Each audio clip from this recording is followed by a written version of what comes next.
Hey, what's up guys, Ripley here. I was lucky enough to snag a free pre-early access copy of the game Battalion 1944 from the developers, and I spent some time playing the game trying it out. So I wanted to share and talk about it with you guys, so let's dive in.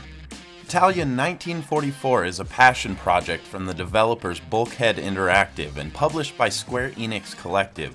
The game runs on the Unreal 4 engine. Setting out to create a game that brings back classic shooter nostalgia, the devs have been hard at work for the last 2 years to bring that vision to life. Initially, the game was crowdfunded through Kickstarter and was successfully funded in just 3 days. Now that the game is in beta and ready to start being played, the initial wave of testers have been showcasing the game through live streams and videos. After playing the game, I think they have definitely achieved the goal they set for themselves. It definitely brings vibes from classic shooters such as Counter-Strike, Medal of Honor Allied Assault, Quake, Enemy Territory, and early Call of Duty titles. After launching the game and checking the settings, I was pleased to find that many options were available for customization, enough perhaps to even please Total Biscuit himself. It's not unusual to find that smaller titles, especially in the early stages, don't have much in the way of customization options for the game, but you can definitely tell the devs put in extra work to ensure this was a good experience for everyone. Moving on, another discovery upon launching the game was that they have a shooting range in which you can test all the weapons in the game. They have targets set up to practice aiming and that show bullet spray patterns displayed by red dots on the targets. This is an awesome addition considering the devs are trying to gear this game for esports. This addition is a positive step towards that goal.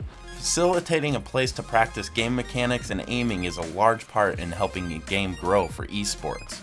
Rainbow Six Siege has been out for 2 years and still doesn't have a proper training area.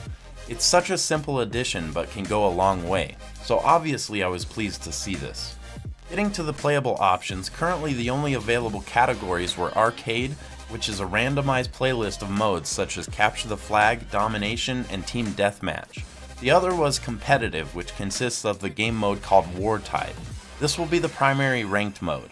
They also showed on the menus that they plan to have an unranked playlist and a server browser, which is great news for everyone. Stepping back to the main menu, I also noticed they plan to have Clan Wars, which will contain an in-game clan system for scrims, ladders, and competitions with high-tech servers.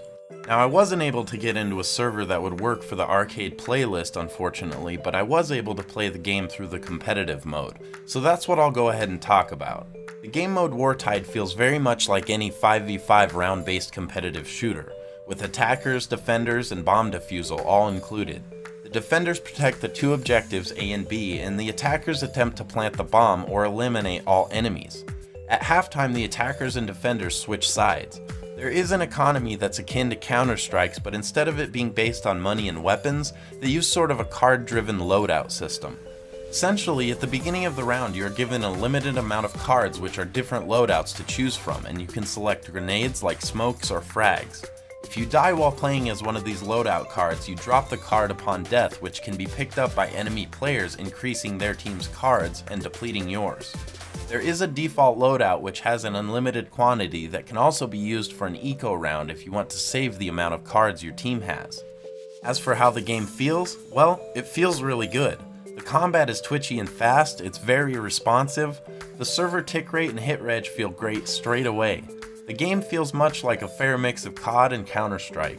The map design is decent and they feel much like Counter-Strike maps with long lanes and short ones for balanced gameplay. The graphics are decent enough, but I would like to see some improvements considering the game is using the Unreal Engine. I am certain their primary focus is gameplay and I wouldn't want them to hinder that in any way, but some graphical improvements would be nice to see. So there it is, the game seems to have a great start in moving ahead as a competitive FPS game. Obviously this was beta and there were crashes and server issues, but those can be resolved in time. I assume they'll be making some gameplay tweaks as well from all the feedback they've received.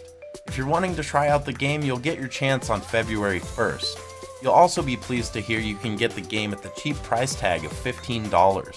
So if you're looking for some quick fun action or even to start a competitive venture in a new game, I suggest you check out Battalion 1944.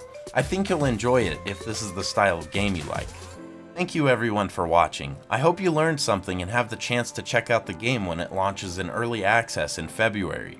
If you have any questions or want to talk about the game some more, make sure to leave a comment below so I can reply.